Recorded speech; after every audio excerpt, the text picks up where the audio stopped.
and welcome to this Frontline Club briefing. I'm Naomi Steer, National Director at Australia for UNHCR. I'd like to start by acknowledging the traditional owners of lands right around Australia, and I pay my respects to their elders past, present and emerging. And thank you again to all our supporters across Australia. I hope you're all dry. In Sydney, it's pretty wet here, and I know many of our donors and supporters are in area of flood. And of course, we are thinking of you all today. But the good news is we have two fantastic speakers today and two people that really personify for me the best of the UN Refugee Agency. And we'll hear directly from both colleagues about the situation on both sides of the border in Ethiopia and Sudan. So a warm welcome to Ann Encontre, UNHCR's country representative in Ethiopia. Welcome, Ann. And a warm welcome to you, Axel. Axel Bisschop, of course, is a UNHCR country representative in Sudan. Hello, Axel. I'm very glad you made it into the Zoom call just in time. I can hear those screeching brakes already just for a hard 4 p.m. start. So thank you. As many of our supporters who've joined previous webinars will know, our Frontline Club is about connecting our supporters, whether in person or online around Australia, and those in the field, giving us a chance to hear firsthand what's happening on the ground. And I'm hoping, and this is a reminder, if you have questions, I think you'll be able to type them up on the chat function, and you should be able to see that on the top or the bottom of your screen, depending what device you're joining us on today. And we'll try and get as many of your questions answered either during this next hour or afterwards, because I know there's a lot of interest from our supporters in the situation in the Tigray region and across the border. Australia for UNHCR has had a long-standing engagement with the Horn of Africa region and a strong relationship with UNHCR in Ethiopia, going back all the way to 2004 when we helped fund water infrastructure in Kebrabaya. We funded a secondary school in Miami refugee camp in Tigre district, and we were the largest private sector donor supporting famine relief way back in 2011 in the Dolo Ado camps near the Somali border. We also funded emergency support for South Sudanese refugees crossing into the Gambela region camps in the southwest of Ethiopia. And it was only last year in March, which seemed such a lifetime ago, that I was part of a small Australia for UNHCR mission visiting Tigray, looking at how we could support Eritrean refugees, particularly the thousands of young unaccompanied children who were arriving across the border at that time. A lot certainly has changed in a year for all of us. Just since November last year, more than 61,000 Ethiopian refugees have now fled into neighbouring Sudan due to conflict in the Tigray region. And refugees continue to arrive across the border at the transit centre with smaller arrivals, and I understand what's called Village 8. As we're going to see and talk about today, it's been a very traumatic experience for, of course, all those people, both the Ethiopian who've become refugees now in Sudan and Eritrean refugees who were already displaced.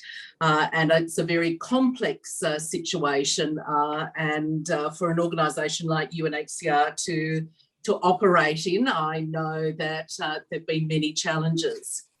And to start the conversation today, I thought, given that we've had such a long engagement with Ethiopia, it's probably worth starting just giving an overall picture of UNHCR's operations in Ethiopia and the refugee situation there overall. Before I do it, however, I just wanted to put up a map of the region. Of course, you know, we're working in this every day, and we know the borders and countries there, but I think it's worth for everyone joining us, just as we're talking about, you know, this area of the Horn of Africa, and you can see there Somalia, Ethiopia, South Sudan and Sudan, and Kenya and Uganda. So very much Australia for UNHCR has had, a number of projects in that whole region, as I've explained. But as we're going through this discussion today, and Axel also have some more detailed maps they want to share about the operations, but at least it's good to get that wider picture. So back to you, Anne. Could you tell us about the refugee situation in Ethiopia overall?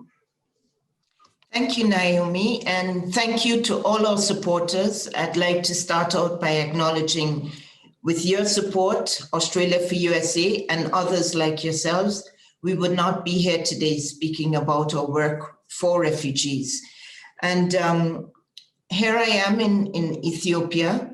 I've been here for over a year now, about a year and a half.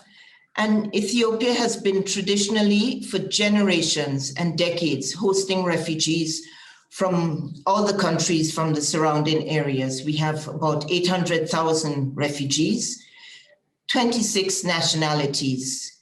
And before this conflict, the recent conflict, we have had refugees from Eritrea way back from 2008 when we opened our first camp in the Tigre region.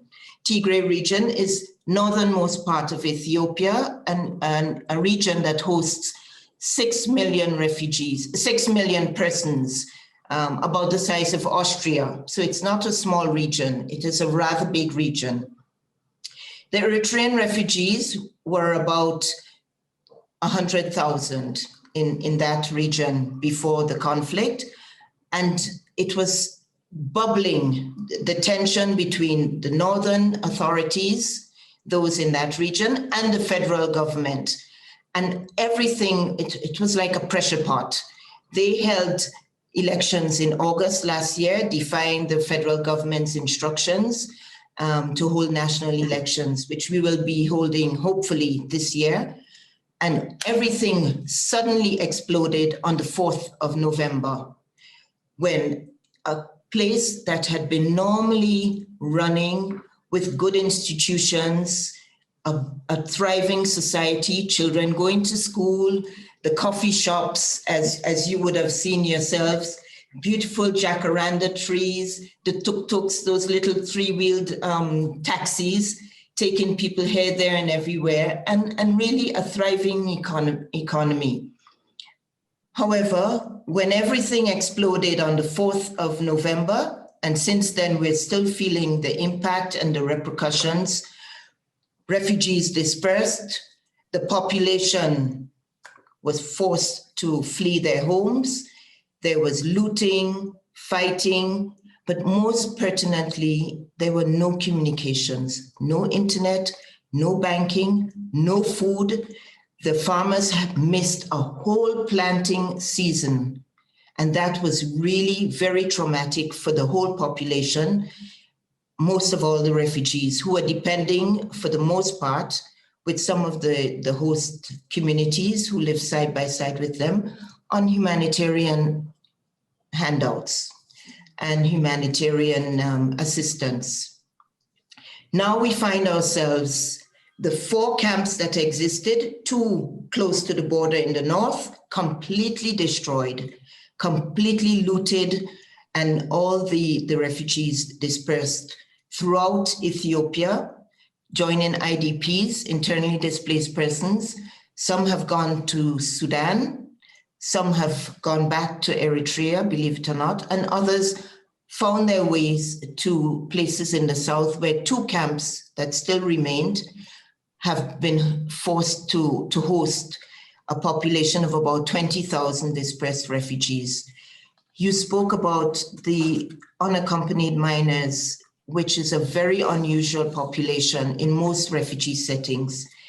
In Ethiopia, we have something like 8,000 unaccompanied minors, mainly adolescents, girls and boys, who fled from Eritrea. The parents either sent them out of to keep them out of harm's way, but many of them have fallen victims to migration, traffickers, smugglers. And the fallout of this big conflict now, as you can imagine, sexual violence, extreme hardship and trauma for the refugees.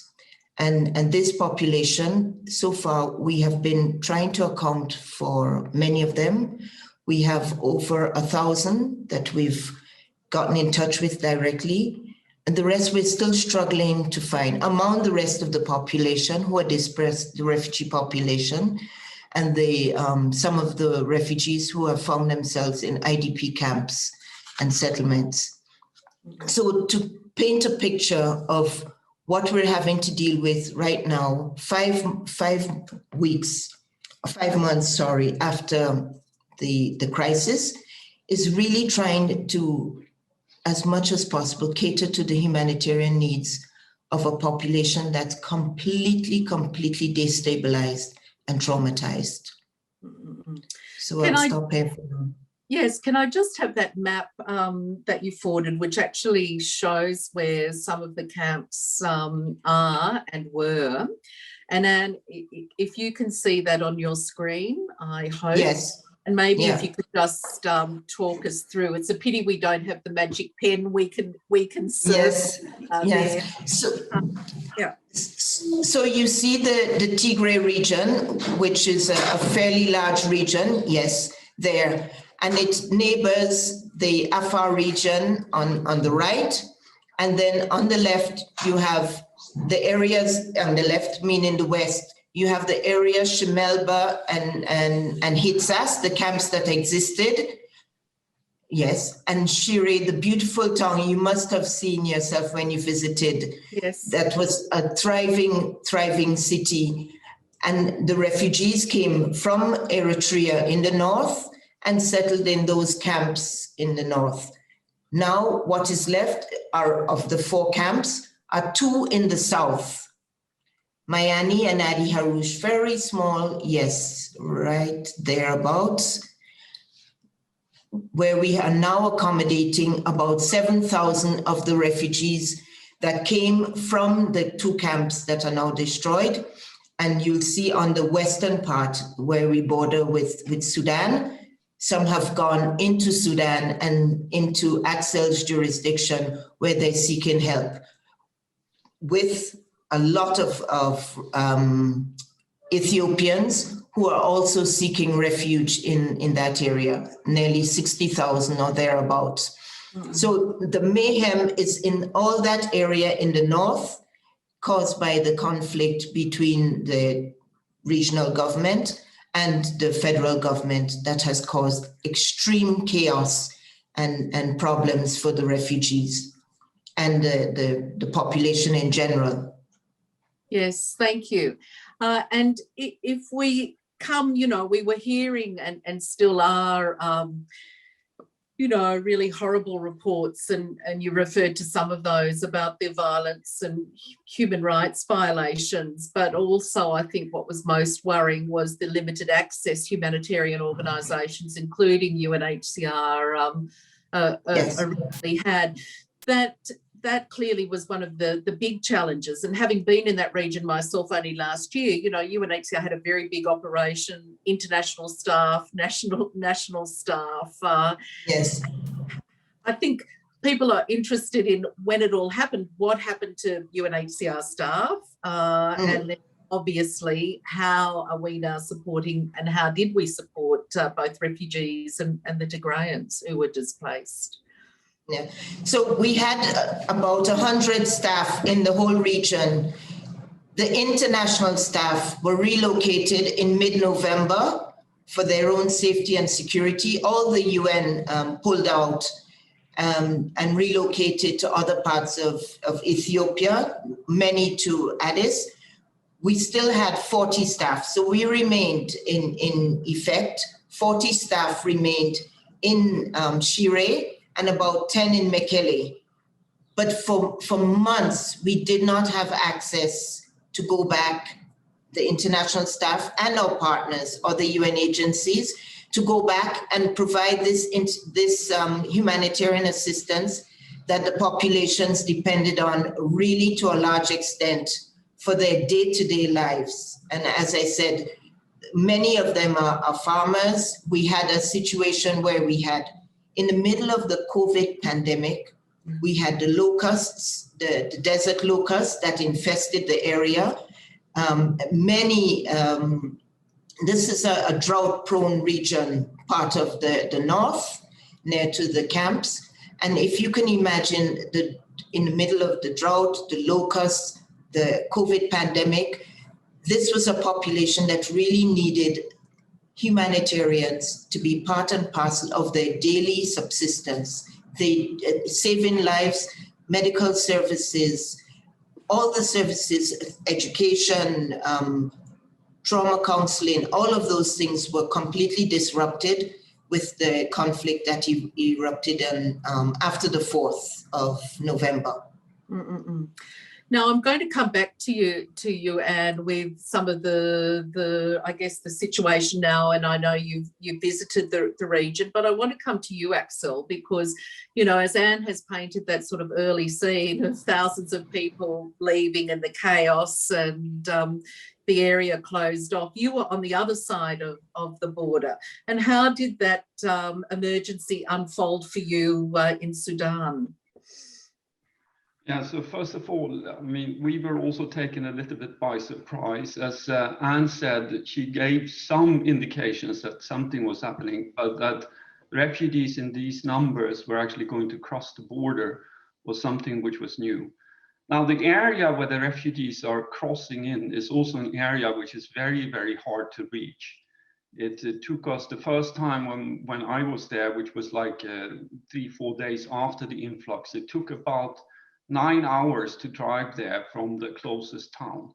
Now we have improved our logistics, but it's still quite far from the nearest town. It takes at least 5 hours to drive to this border point.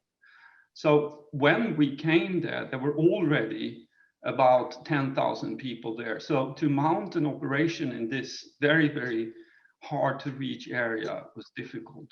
And I don't know if you've seen, but there is a river there, which in principle demarks the border between Ethiopia and Sudan. So people had to cross this river. It was quite dramatic scenes at the moment. So the town which they came into was it has about 6,000 people. And, you know, all of a sudden 10,000 came in. This happened in the first week. We then had a lot of people, and we had up to 40,000 people in that area. So we had to quickly, as UNHCR is doing, move them away from the border, because we didn't know what was going to happen with the fighting. And so close to the border, you never know how and when, if, you know, shells might be landing close to the area. So the most important thing, which still is our priority, is to move refugees further inland. And the government of Sudan provided us with 2 pieces of land where we have now established 2 camps, and we have about 20,000 in each camp. But still, there are people at the border together with Ethiopia. And here, I think the same what Anne said. I mean, when we were there, we saw a lot of children and people, I think families which had, in principle, in the chaos, been separated. And we had both UNICEF and ICRC helping us out, trying to do as much tracing as possible. Mm-hmm. But we also had clear indications that people had left just like that. Mm-hmm. And they didn't have any belongings with them, more than the clothes they wore. And asking about documentation, it's clear that it's very difficult. Nobody had the time to bring either birth certificates or anything. So it's a very difficult, I would say, refugee situation to deal with just out of that point of view. The other thing which was clear, and which was made clear both to us, but probably also to Anne in strong terms, was that amongst these refugees, there are also people who might be combatants. And this is something which, you know, UNHCR is very, very careful with this civilian nature of our asylum, making sure that, first of all, the Ethiopian government do not believe that our refugee camps are holding area for combatants, but also that the Sudanese government feels that this is somewhat managed in a civilian way. Over to you. Well, I've just got, we also had some photos that you sent through, and I just wanted to put those up. You referred to the river crossing, and I know at the time, really sort of desperate scenes of people getting from one side to the other and using every kind of boat, flotation, you know, donkeys there. If we just keep going through some of those. Using some photographs. And seeing all those children. Where is this photo taken, Axel? So this is in a place called Hamdayet. It's on the border, actually. It's where Eritrea, Ethiopia, and Sudan meets each other. So it's in that crossing there. And if you remember Ann's map, it's all the way to the west of Tigray. So there's this river here also marks the border between Ethiopia and Eritrea. It then flows down and comes between Sudan and Ethiopia and the Tigray area. So here you can see all these people who are coming up here. This is what they have probably been down. These boys here have been down collecting the water. We spoke to a lot of people here because they're going down and they're fetching the water in the river here and then coming up again. I mean, I felt that it was a very, very, I would say, traumatized refugee lot, but still not in a sense panicked. They were more tired and they had for days been under siege, so to say. So they were more relieved to have actually come to Sudan, and they felt that finally they were in some way safer than they were in Ethiopia. Yes, and we talk all the time, you know, and it sounds like a cliche, but I think those pictures show, you know, that people literally flee with what they're wearing or have on their back. And I think you really see that in those photos where they're not carrying any, you know, small backpacks, whatever they could run with, and that's what they're arriving with. Axel, you spoke about, you know, having to very quickly prepare sites, and we have some photos here too. Again, we always get lots of questions about, you know, how does, I know that's the border reception centre. Maybe if we just go to the next one, and I'll come, no, not that one. Yeah, these sites. So talk about this and how you go about providing assistance to 20,000 people overnight. Yeah, no, I mean, it's very, very difficult. And the challenge here in Sudan is also that because we're in transition and we have a new government, we have a little bit of a challenge when it comes to actually getting the cooperation which traditionally is in other countries. We also had a legacy of NGOs not being in such numbers in Sudan because many of them had been asked to leave Sudan. So it was very much UNHCR with some of the other UN agencies. Now we have been able to actually invite more of the NGO community, and at the moment we have an appeal with 30 different NGOs. Now, when we got the sites, we already in the beginning said that these sites are not the most suitable sites, but we also know that land is difficult and government cannot always give us prime land. So the land we have here is very flood prone, and I've seen the pictures of Sydney and the Sydney area as such, and you're flooded here. We are going to be flooded, and everybody has warned us that the UNHCR, the international community, you have to do something. This is built on a certain kind of soil here. It's called cotton soil. You see, tents are out. It looks very, very good, and you know, in the dry season, it's fine because we also have water, and water is not too far down. It's like 5 meters down, but we know that when the rainy season comes, this thing will be flooded, not so much from the top, but from the bottom, which means that this soil will then be all muddy, and we will see probably some pictures which are, you know, similar to those ones we see in other flooded refugee sites. So we are at the moment racing against time. The rainy season is coming here somewhere in the end of May, beginning of June. We're hoping for not too much rain because of the refugee situation, while many here in Sudan hope for a lot of rain because there is also drought in many other areas.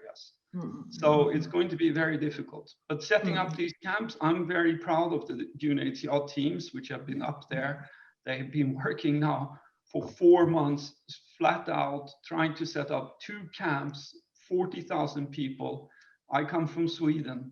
A 40,000 people village in Sweden is a city. We call that a big town, you know. So I'm very, very impressed with my colleagues. Yeah, thank you. And again, coming back to you and the current situation in Tigray, describe that and what you saw when you went and visited recently. So bearing in mind what existed in the past, now the most touching thing when I arrived a few months ago was how traumatized the refugees were.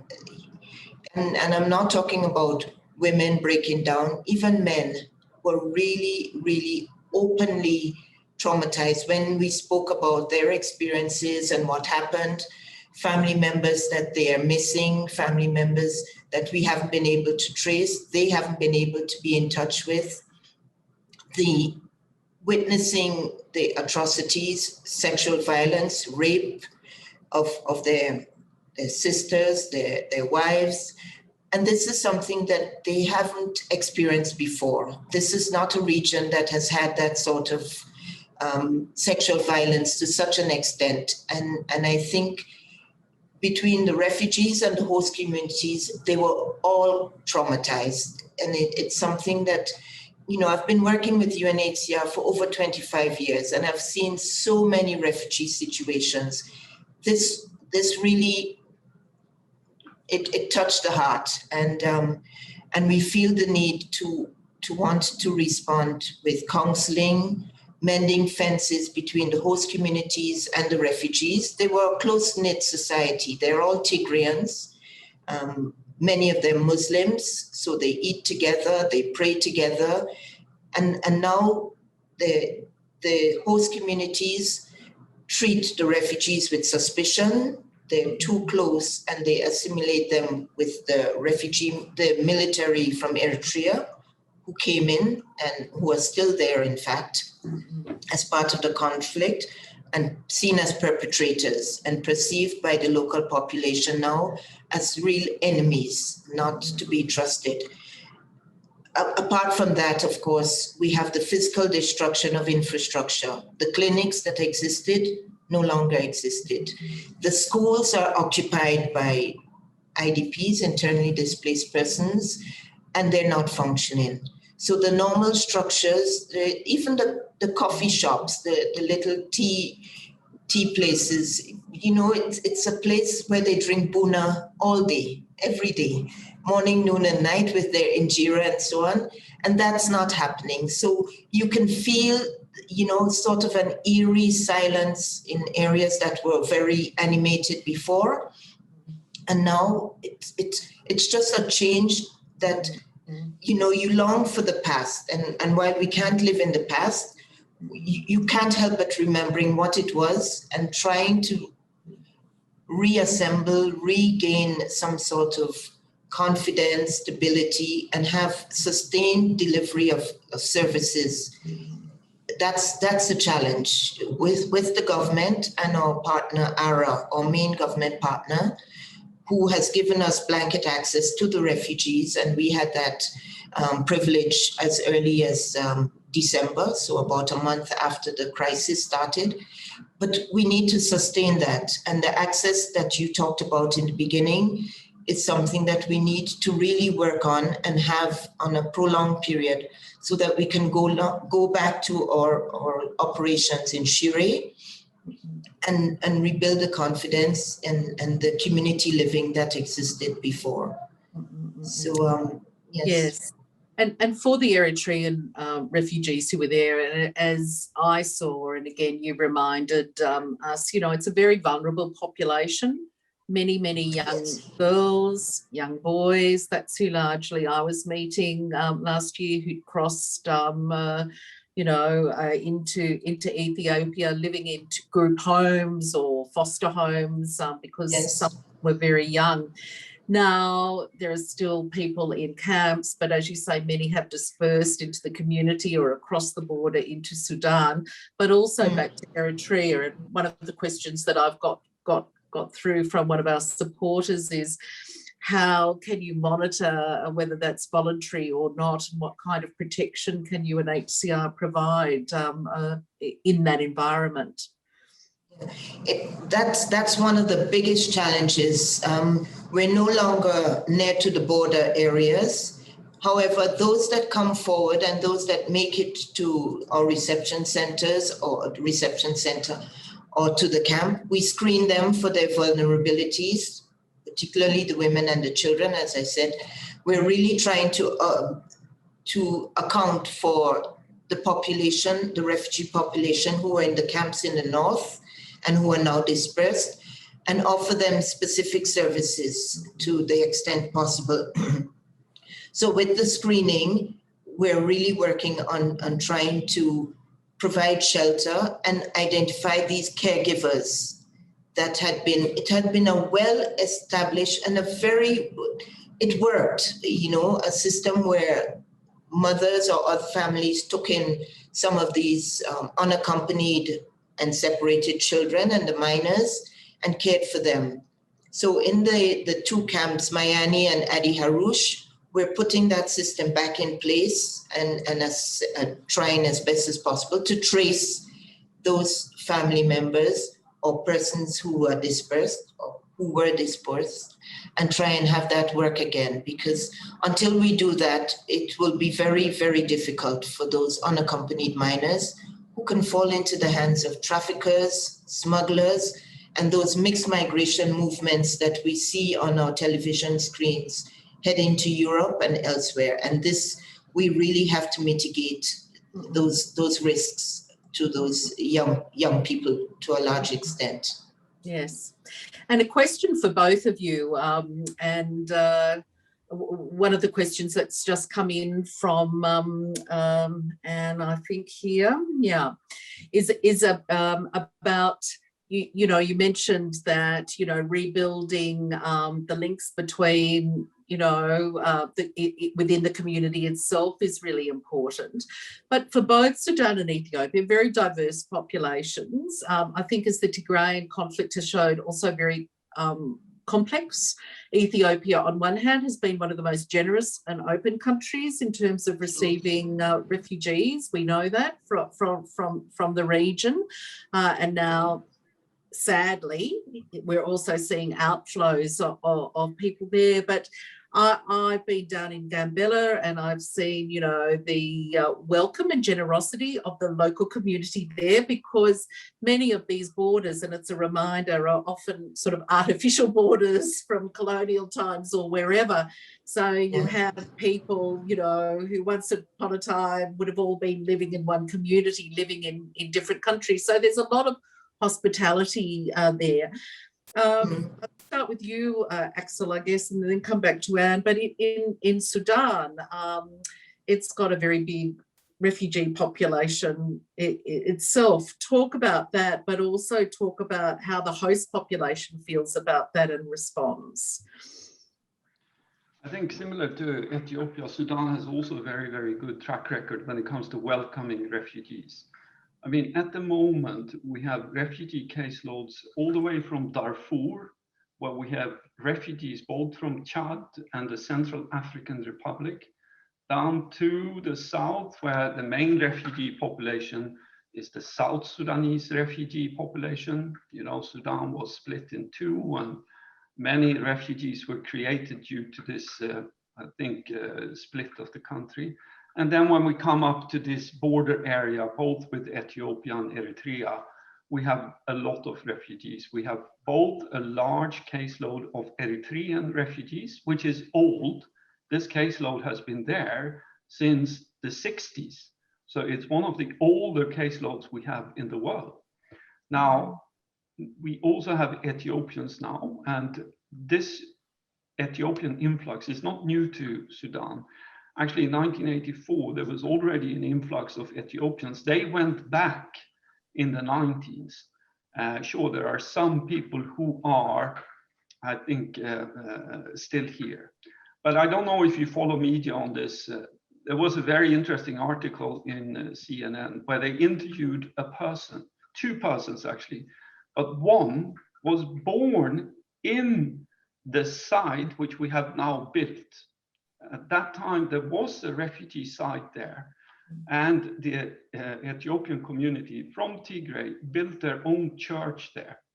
Now, that person, that refugee, was born in that site, married in that site, and actually got 3 children, went back to Ethiopia, and is now back in this refugee site. And, you know, his frustration with having his kids now growing up in this site was clear when we spoke to him. Now, another interesting fact is that the UNHCR High Commissioner, Filippo Grandi, started in Gedaref, which is the state where the refugees are hosted at the moment. And already 2 weeks after the refugee influx actually entered into Sudan, he came, and I was with him. He recognized the city, he recognized the areas, and, you know, he said that this is one of the most heartbreaking things to see, that where we worked, and he's not old, at least he looks very young, that now he has refugees back in that area again. So it is a very complex situation. Sudan is also, I mean, very, very much on a transitional path. I mean, we've had a revolution here. We're looking at the transition. We have a new government. We have a peace agreement, which is fragile. We're trying to deal with Darfur in such a way that that doesn't really jeopardize this transition. At the same time, UNHCR is then instrumental in keeping and managing the refugee situation in the East, so that doesn't impact whatever political process which is ongoing here, because at the moment, there is also tension between the two, Ethiopia and Sudan, because of a big dam which has been built inside Ethiopia, which both Egypt and Sudan now claims might disrupt the flow of the Nile, and so on and so on. So there is a whole geopolitical, I would say, dimension to the refugee influx, which we are trying to manage in such a way that the political transition of the government is not disturbed. And with all that discussion, and both of you have referred to the very sort of physical environmental challenges, and you're talking about locusts and drought and plague and cotton soil, clearly climate change, and I've got a very good question about that. What kind of impact is that having on displacement across the region and driving some of this conflict? You're quite right. It's like a hodgepodge of all the problems, a microcosm of all the problems that you could imagine worldwide. And don't forget the health dimension, which is the COVID, working to mitigate all the risks of COVID and spreading COVID. But the drivers of conflict, drought, not having enough food in South Sudan, not having access to farmland, and the locusts that have invaded the whole of the East and the Horn of Africa during last year, it's causing us not only the problems of picking up the pieces, but we're working side by side with all the other UN agencies and partners who are specialized in these, responding to these kinds of problems. But Ethiopia has been on a trajectory of economic development, and that has really been something that's known. They're recorded as going down in being very conscious of planting trees, protecting the environment, but yet around, we still have persons who are coming to live in some areas that are the most arid in the Afar region and parts of the Tigre region, most arid and deserted areas that you can ever imagine. Yet, this is what we're forced to work with. And we have seen some successes. We have been able to plant and to encourage refugees and to help the host communities. The refugees have been allowed this out-of-camp facility, which means that they can live outside of the camps and grow and work and be self-sufficient and earn their livings and be self-reliant.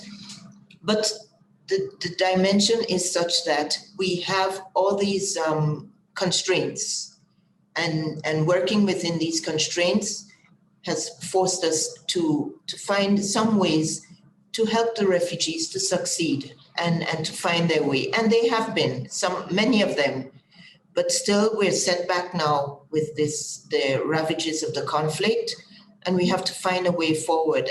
I know the cotton soil that Axel is talking about, we have similar conditions on this side, but we are working with refugees so that they can be more and more self-reliant, and particularly the Eritreans. They have been afforded the generosity of the Ethiopian government, and this is something that we're longing to proceed with and to pursue as a way of finding solutions for them.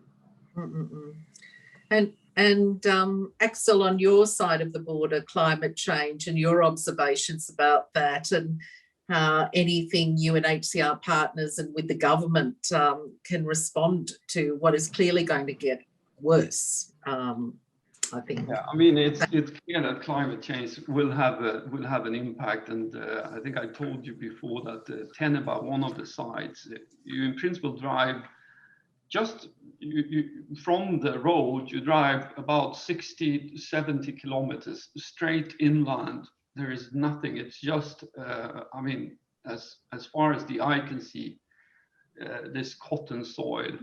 And in the middle of this, you see this mirage, which are these white tents, and it's very dry. And I am very, very worried that when the rainy season, this will have something of a dramatic impact. So the rains, the drought, and it is something which is very, very difficult. We have tents at the moment. We are told that these tents could last up to a year, but we will have to see. And we're trying to find other ways of building, but we can't go about cutting down all the trees in the neighborhood. We are trying with cooking stoves, which are energy saving. I'm always saying that why don't we harness the sun more here, but it also has technology limitations and so on and so on. So it is something which is clear. I mean, it's quite an interesting dimension here, because if you look at the borders with Ethiopia, I'm putting that side now, that's the side where we have Ethiopia. That's the Ethiopian highlands, they call them. This is the source of the Nile. And when it rains there, all that water, in principle, drains down into Sudan. And that's where the water table, in principle, increases. And what I told you, this cotton soil has these cracks. So the first thing you see when the water table comes up is that snakes and other animals, which you in principle have in that soil, is coming out. I know Australians, you're not familiar with snakes. You know snakes more than anybody else. But this is coming up. There's a lot of these animals, and this is something which we have been told can also cause a lot of problems. So we have now, MSF, our partner, storing antivenom and all these kind of things. So it is, you know, the climate change has impacts on the refugee management in ways which are far beyond just the fact that you have water in the site or you have, you know, the extreme heat in with these. Today, I'm driving to the office, it's about 41 already. And, you know, we're here, it's very early here, but it's warm now in Sudan, and it will get warmer until the rains come. So where's your fan? You need one of those punkawallas. Yeah, I know. Well, we can't. I'm afraid we're not going to send you any rain or coolness from here. I don't think that's going to help Axel quite now. And coming back to Tigray and access, one of the questions is working with partners. Does anyone have any of the partners, health partners, shelter partners, community service partners have access into Tigray at the moment, unfettered access? Actually, MSF that Axel just spoke about, they seem to have managed to get to very many areas off the main roads and into villages. And they're doing very well at catering to the immediate needs, healthcare needs. But of course, they're limited. It's MSF Holland, and they're very limited in their reach. As I mentioned, Tigray is an enormous region. But in the West, where we've been affected with the refugees and the movements of internally displaced persons, they have managed to offer such services. And this is really a very welcome development. They're supporting the Ministry of Health and WHO as a priority, of course, mitigating and working together to mitigate the risks of COVID, which spikes every time there's a ceremony in Ethiopia. And they celebrate all the saints, all the Orthodox saints, and that's almost every week, where they come together and praise day and night. They fast, and then they have the singing and praising. And whenever you have those coming together, it's a super spreader of COVID. We see a spike immediately after in the number of cases. Gratefully, it's a relatively low number of deaths, but people do get infected by the virus. And on your side of the border, Axel, you've got large numbers of people. What kind of COVID response have you got in place there? Yeah, first of all, I mean, we wanted to quickly, I think, break this myth that the refugees came with COVID, because I think the refugee situation in Tigray, you know, the Tigrayans were quite insulated. The ones which came with COVID was actually the aid workers, and we have seen that also in practice. So what we did here very quickly was that as UNHCR, we sent out to all the embassies, but also all the networks, that if you go visit the refugee sites, please take a PCR test first, in order for you to make sure that you don't take COVID to the camps. Now, we've had COVID, but we've had limited COVID in the camps. We've had quite a lot of COVID when it comes to it's my telephone. I realized that we've had quite a lot of COVID when it comes to the aid workers, but this has been managed in one way. Unfortunately, UNHCR, we've had one fatality. So we've had one person which we had to evacuate. That person unfortunately passed away. We've had then quite a lot of evacuations, and at one point, I think 27 of our staff tested positive. So it is something which is very, very difficult to manage. The nature of refugee management, especially in a field location as that one, is that you need to be close to the people.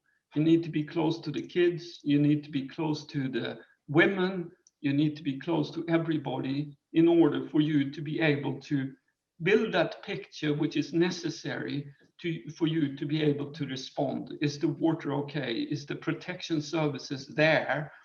and so on and so on. And COVID has actually made it very, very difficult for UNHCR.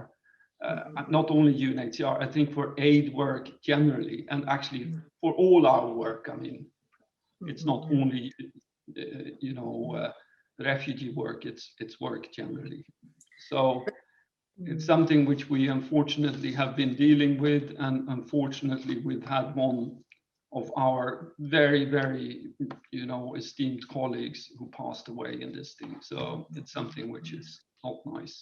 Yes, but having said that, Axel, and this is just my observation, when COVID started, there were very dire predictions about what would be the impact. And of course, apart from refugee situations in Africa, we have, very close to Australia, 1 million Rohingya refugees in Bangladesh.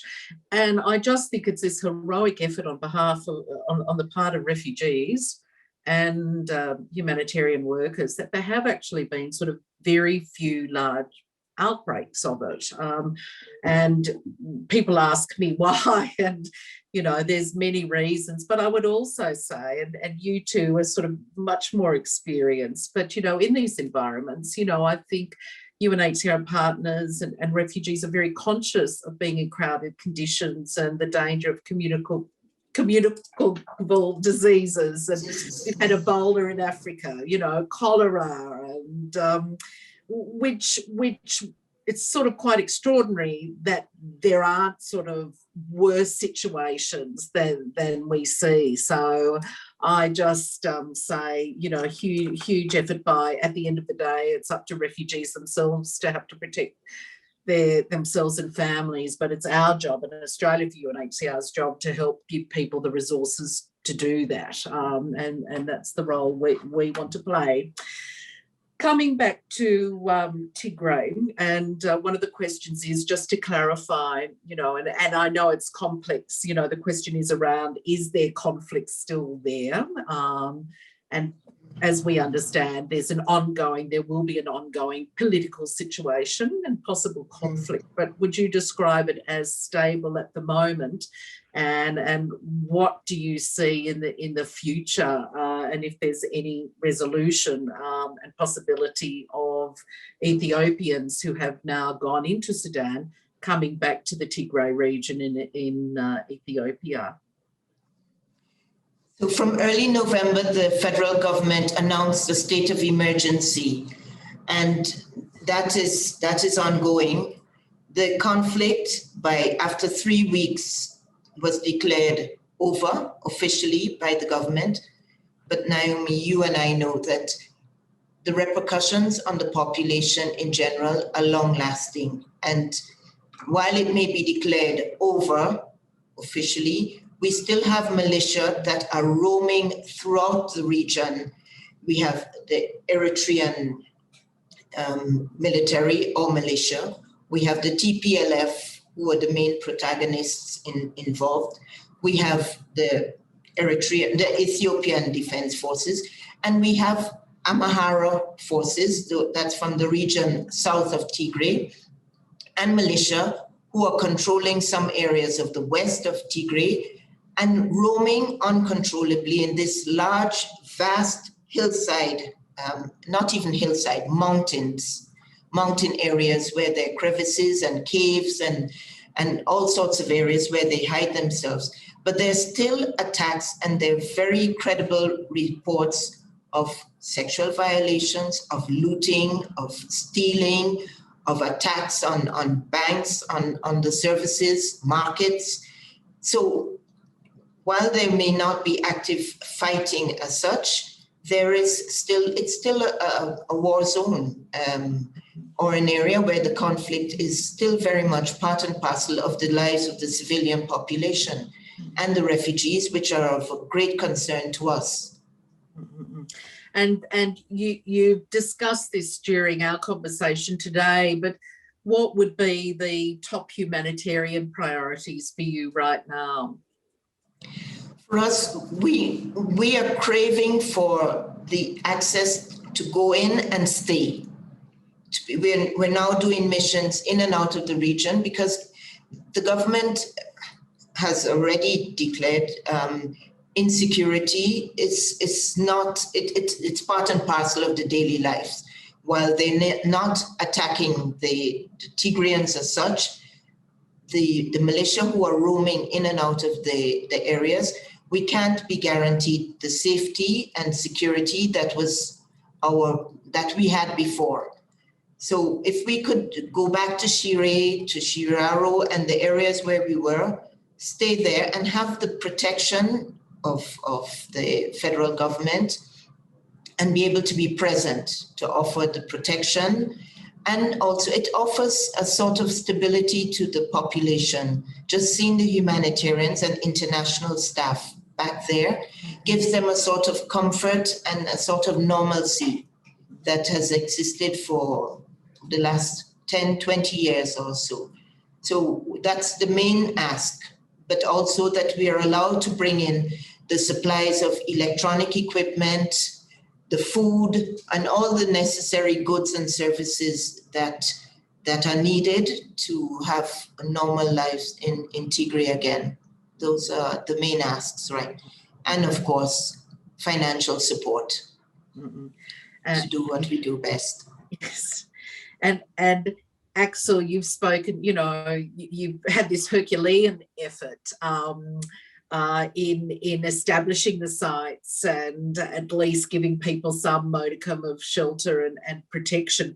But it looks likely from the discussion today that it will be some time before people will feel safe and want to return. So what's the scenario for your operation there, and what will be the future needs of these refugees?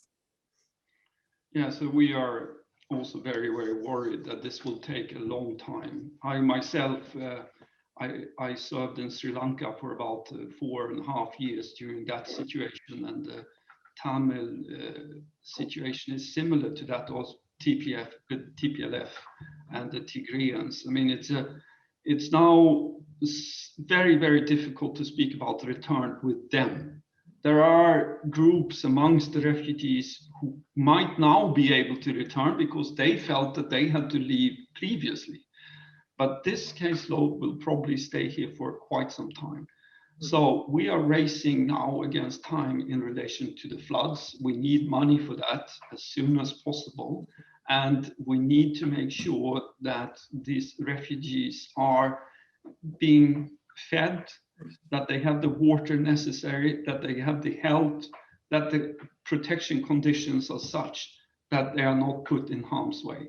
There are many kids, and I know for all of us who have kids, this is something which is very heartbreaking to see, that many of them have, not been able to finish school. We are trying to set up some kind of schooling. I myself personally have been in contact here with the Sudanese telecoms authority to get internet into these camps for actually students to pursue their learning in one way or another on computers. And we are trying to make sure that we can get donations of computers and whatever. I myself spoke to 4 university students from Mekele University, which is all the way to the east in Tigray, but they happened to be on leave in this Homera town, which is close to, and had to leave. And they were, very, very frustrated. What is going to happen with us? I mean, I can't live my life in this camp. There is no future. And there, the trafficking element comes in, because this complete loss of future prospects, they are smart, these kids. They have gone through university. They were just about to do their final thesis. They want something better. They wanted to stay in Ethiopia, yes, but now they're in this refugee camp in a small tent together with, people they don't even know, and they don't have anything to do during the day. They're trying to read up, but you know how it is in 45 degrees of heat. So it is going to be very, very frustrating. I can feel with them. I can definitely sympathize with them. But it's not only the kids, it's also the elderly. You have old people who, you know, they're reaching their hundreds and they're in wheelchairs, they're everything, and they have been helped across the borders. And these people need some dignity. I don't know how to give it to them more than, you know, we're trying to raise up tents and we're trying to do our best to just feed people, but it's not the future. And, you know, I know that Australia, you have your own problems with, you know, migration and trafficking and all these kind of things, but people seeking a better life, I am all for it. Yes, well, and that's a good way to end this. I have to say, and I can still see we've got questions and comments. We haven't had time to sort of pass on all those questions, but to those people who pass those on, we at Australia for UNHCR will. I think everybody like me, Anne and Axel, have found this such a compelling discussion and not only informative, but, you know, we're very privileged to have those insights. But I think, as you have so well both put, you know, very much the, you know, the human face to what is often described in numbers and faceless figures. I know our Australian supporters are very engaged around this issue. I can commit we will obviously continue raising funds and doing whatever we can to support both your operations for refugees there. And we very much hope that the situation will resolve in the near future peacefully. Thank you so much to all our supporters. If you want to find out more about this situation and how you can help, please go to our website at unrefugees.org.au. Meanwhile, we hope you'll join us at our next Frontline Club event. And thank you all so much for standing with refugees. Thank you. Thank you.